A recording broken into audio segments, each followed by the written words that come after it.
Well, hello and welcome to this special broadcast on Sports Today. Joining us live is the former India captain, a living legend, and our expert on both India Today and Sports Today, Sunny Gavaskar. It's been a long layoff for the Indian team, and for our analysis with him, that's because, rarely do you get a 1 month break in international cricket. That break is right now, but one WTC cycle is over, the other one is starting, and today is special because the Indian team for the West Indies tour for the 2 test matches followed by the 3 ODIs has been announced, and we'll have the team also up on the screen. But this session effectively for the next 15-20 minutes is going to be just on team selection. Sunny Gavaskar joins us live at the moment. Sai, I know you're gearing up for the celebrations of the 40th anniversary of the 1983 World Cup, which is on the 25th of June. Every cricket fan would know. Can you tell us a bit of sneak peek, give us what all is planned? Well, there are a couple of, basically private celebrations. Okay. Nothing over the top, nothing big. The team and with the families will be getting together, a few friends in Mumbai, and that's it. Really, nothing as big as say what happened during the Silver Jubilee. Yes. When we went to the long room at Lord's, where we had actually won the trophy. Exactly on 25th of June 2008, but this time around that's probably a lot more low-key. Okay, but I hope you have a good next couple of days celebrating, which is arguably one of the finest moments in Indian cricket. 40th anniversary for all our viewers, just so that you know. We'll of course have some special programming on Sports Today as well to mark that day. But anyway, coming to the selection of the team, let's start with the test team. I'll get into the specifics a little later, but on the face of it, it seems pretty much the same team that was part of the last WTC cycle. What do you make of this? Was the time ripe, or the right time to now start looking afresh at the next cycle? Because in white ball cricket, we tend to do that. Once one World Cup is over, whether you're successful or not, you tend to start afresh. Now that this WTC cycle was over, was it time to start afresh in test cricket, whereby picking up a lot more youngsters? Or do you think, no, this is the right combination, stick with the senior players for now? Well, generally, I don't like to, criticize the team once it's been selected, because after all, once the selection committee has done its job, then it's our team. Whether all Indians, it's our team, and we've got to back it. But I do, what you said, I do believe that there was a very good chance to try and look at the next rung of cricketers. Because if there was any tour where you could maybe make some sort of an experimentation, it is against the West Indies, because the West Indies is not quite the force they were. And so therefore, maybe, blooding in a few younger players would have been the right thing to do. That sadly has not happened. But more than that, for me, the World Test Championship is gone. We missed out over there. Now the next big thing really is the World Cup in October, and therefore, I would have personally wanted the big boys to be given a complete break from Test cricket. Only now look at only the 50 overs format or the 20 overs format, which is the abbreviated version of the 50 overs game. But I would have wanted them only to look at the white ball, not to look at the red ball at all. Because after this, there's only going to be white ball cricket, to the best of my knowledge about what the schedule is. And that was the best way to go. Give them a complete break. They've been playing non-stop for 3-4 months, right? They've been playing, since what, October, November. They've barely had a break. Maybe there's been an injury break, but otherwise, no. So give them a complete break is what I thought from red ball cricket.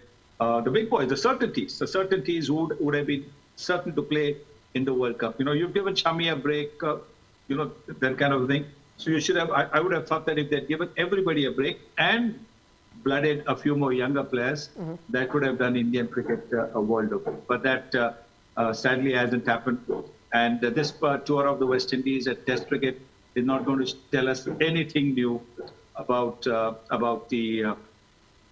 team, because the same players, whether they're going to be there 2 years down the road to be able to, in case India does qualify for the World Test Championship finals, we don't know. But I think a wonderful opportunity was missed.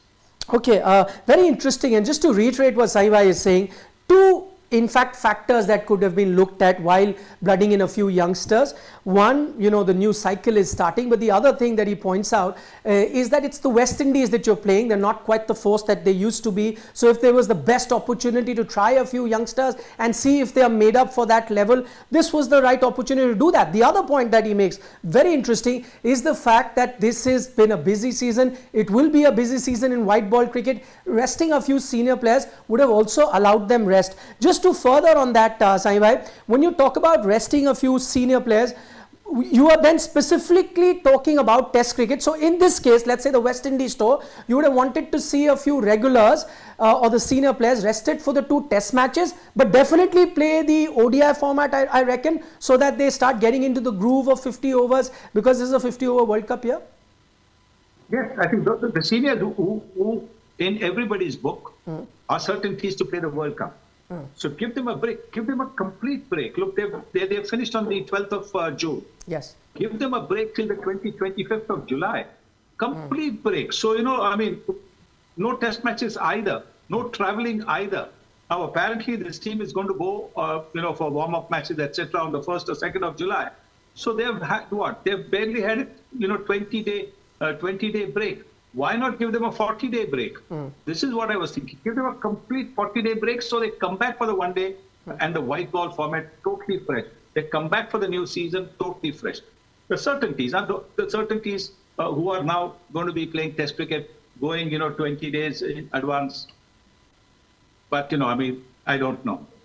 Okay. That's my thinking. Yeah, no, these are fair points. In fact, we had a discussion on Sports Day a short while ago, and most of us were also of the same opinion. Give them a big rest. Also, West Indies, who could try and a few youngsters. The other big talking point, Saibai, is about one stalwart in Test cricket in the recent past. Cheteshwar Pujara has been a great servant to the sport. What do you make of him being dropped? And just my follow up to that is, do you think we've seen the last of Cheteshwar Pujara play for India? Why is he dropped then? Why has he been made the scapegoat for our batting failures? This is something here. He's been a servant of Indian cricket, a loyal servant, a quiet and able achiever. But because he does not have millions of followers, on whatever platforms, who would make a noise in case he gets dropped. You drop him. That is something beyond understanding. What is the criteria for dropping him and keeping the others who fail? I don't know, because nowadays there is no media interaction with the selection committee chairman or whatever it is, where you could actually ask these questions. That's a fair point. So, do you think Pujara still has a year or couple of years more to offer Indian cricket just on his batting? Yeah, he's been playing county cricket, so he's been playing a lot of red ball cricket, so he knows what it is about. Today, look, people can play till they're 40, 39, 40. There's nothing wrong, because they are all very fit, and as long as you're producing the runs, you're scoring runs, and taking wickets, I don't think age should be a factor. And clearly, only one man's been singled out while the others will fail. And to me, the batting failed. There was really nobody who you could turn around and say that in 2 innings of the, apart from, say, Ajinkya Rahane, of course, both innings he got 89 and 40, 46, something like that. Apart from that, nobody else really got runs. So why Pujara has been made the fall guy is something that maybe the selectors need to explain.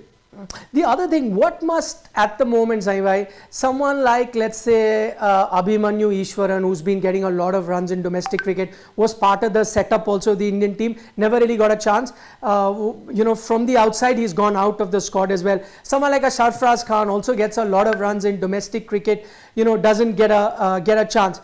On the other hand, we see, Ruturaj Gaikwad, who's also done well in domestic cricket, get a chance to be part of that squad. Do you think sometimes good IPL performances also cloud our judgment when we are selecting the test team? Because are we really looking at domestic records or domestic scores?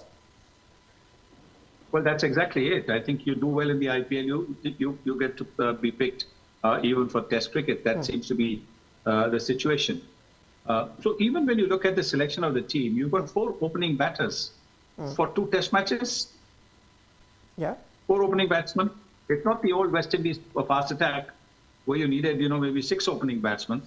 But this is and you've taken 4 opening batters. And you're right, you mentioned Sarfaraz Khan. Sarfaraz Khan has been scoring. I mean, he's got an average of 100 in the past 3 seasons. 100 plus average in past 3 seasons. What does he have to do to get picked in the squad? He might not play in the 11, but you pick him in the 16. Tell him his performances are being recognized. Otherwise, stop playing Ranji Trophy. Otherwise, say Ranji Trophy, it's of no use. You just play IPL, and we'll think that you're good enough for the red ball game as well. Very pertinent point, Sanjay. That in fact is the chatter that sometime you're looking at IPL performances. Should these cricketers then be pushing themselves to be playing Ranji Trophy season after season and yet are not looked at in Test match cricket? The other thing, Sanjay, that we notice is we finally have a vice captain in Test match cricket, and that is Ajinkya Rahane. What do you make of that move? Do you think that this is probably a move for the future? Because maybe in a year, 2 years time, let's say if Rohit does decide not to continue as Test captain or decides to hang up his boot, you would have been looking for another captain. Maybe look at a youngster. But do you think sometime you don't want to risk going in with a youngster? Maybe you think, let's say someone like a Shubman Gill, but you reckon he might still need 3-4 years before you look at him as a captain. So in the interim, if you ever needed a captain after Rohit Sharma was to go, Ajinkya Rahane could be that guy, and that's why this decision to go with him as the vice captain. Well, only the selection committee can explain why they appointed him the vice captain. There's nothing wrong in having him as the vice captain, mind you. But again, a missed opportunity to groom a young player, or at least tell a young player that, look, we are thinking of you as a future captain. So, so he starts to think in terms of, not just his own game. He starts to think in terms of, how everybody can come in together and contribute.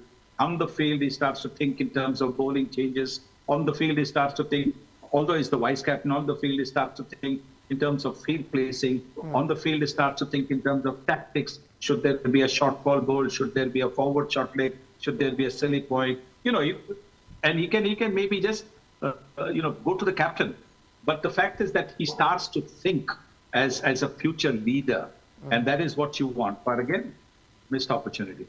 Okay, Saiva, let me just now turn our attention to the ODI squad, and one big omission that as I see it in white ball cricket, no Arshdeep Singh in that ODI team. The rest of the team pretty much looks like the team that India is going to persist with in white ball cricket, though Jaydev Unatkat's the only left arm pacer. What do you make of the omission of Arshdeep not being there in the ODI team? Because T20 has been a regular part of the Indian team and has done rather well. Well, he's the future. He's the future. I know he went for a few runs here and there in this year's IPL, but he's the future. And he's the future, I'm talking about all formats. Because look, he's already started to do a little bit well in England in county cricket.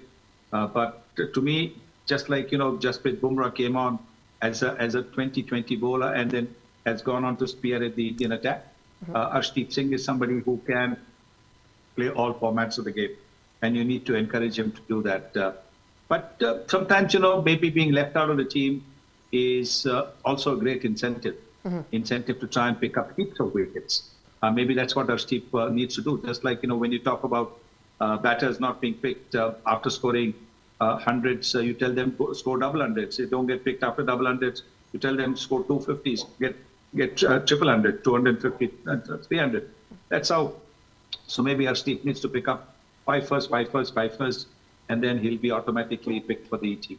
Okay, Saiva, because we are live right now, there are plenty of questions coming in, and one common question that most people are talking about is, as you mentioned, that maybe this is a missed opportunity, could have looked at a youngster, made him the vice captain. So, in a way, you're telling him that we're looking at you as a future captain.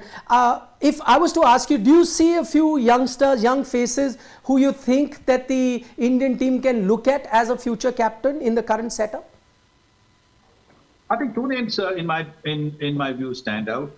One is Shubman Gill, obviously, and the other is Akshar Patel, because Akshar Patel has come on in leaps and bounds. He just gets better with every match that he plays. So with him batting, getting better every match he plays again, giving him that responsibility as the vice captain will make them think. So these are the two candidates in my view. If there are others, I'm sure they'll be thought about. Somebody like a Nishan Kishan, once he cements his place in the team, then somebody like him can come in the reckoning as well. But yes, I think these two, Shubman and Akshar Patel, come straight to mind. Last couple of questions. One other question, that's pretty common here is that Yashasvi Jaiswal, he was part of the test squad, now continues to be there, but he's not there in the ODI setup at the moment. Now many of our viewers right now watching have seen how good he was in the IPL in white ball cricket. Are you then surprised that you're blooding in a lot of youngsters, a lot of young names I see in that ODI setup? Yashasvi, who's been selected for test, could have been looked at, or can now be also looked at in the white ball? We should be. I mean, look at with his performances that we've seen in the IPL, and those were brilliant performances. To get a century, get a 98, winning, effort. That is outstanding stuff. And it's not that it is just this season. Even the previous season, he scored heavily with Josh Butler as company, and also with the encouragement that he's got from, say, Kumar Sangakkara and Sanju Samson, the captain. It's very good to see Sanju Samson in the one-day team, because this is again a huge talent, and maybe he could have been in the test team as well. That's what I mean. Opportunities missed over there. But yes, a little bit of a surprise that Yashasvi Jaiswal, with his white ball performances, is not in the one-day team. Okay, final question, Saibhai. Another interesting name in that ODI squad is Umran Malik. Now, the world of cricket is divided. Some feel that no, he's too expensive, maybe not meant for international cricket. Others who are very excited to see at the speed that he bowls. He's had a very few opportunities at the top level, didn't quite set the stage on fire. He's been now selected in the ODI setup, so clearly they have an eye on him looking ahead at the World Cup as well. How do you see Umran Malik at the highest level? He's got the potential. He's got the potential. I also feel that maybe red ball cricket is more will be something he'll be more suited to. But yes, in the 50 overs version, definitely being able to bowl 5 overs on the trot, 4 overs on the trot will make a difference rather than coming and just bowling 2 overs and looking to get your rhythm back again.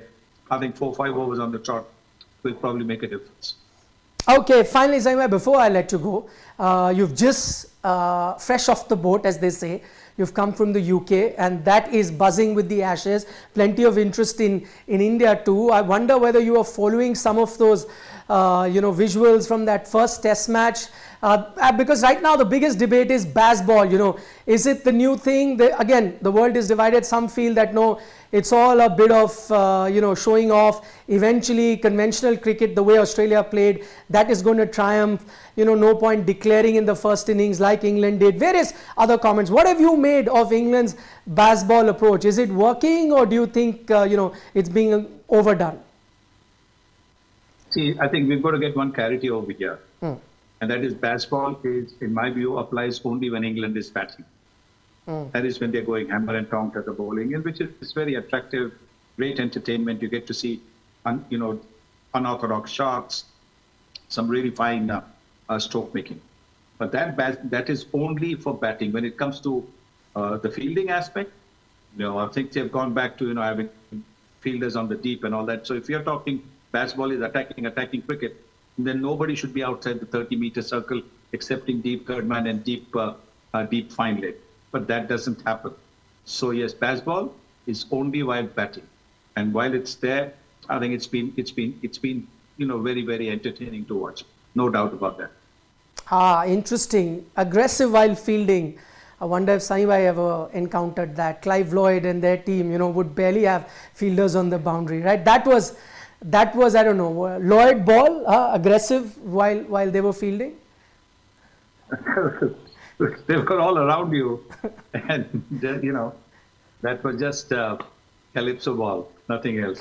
Calypso ball. And it was really tough. But Sai Gavaskar, thank you so much for taking our time and speaking with us, sharing your thoughts on the West Indies selection. I'm afraid that's all the time that we have with Sai Bhai. Thank you so much for all your questions that were coming in live. I tried to post some of those to the legend that Mr. Gavaskar is. But thank you for everyone who joined in, and don't forget to subscribe to Sports Today for more such content.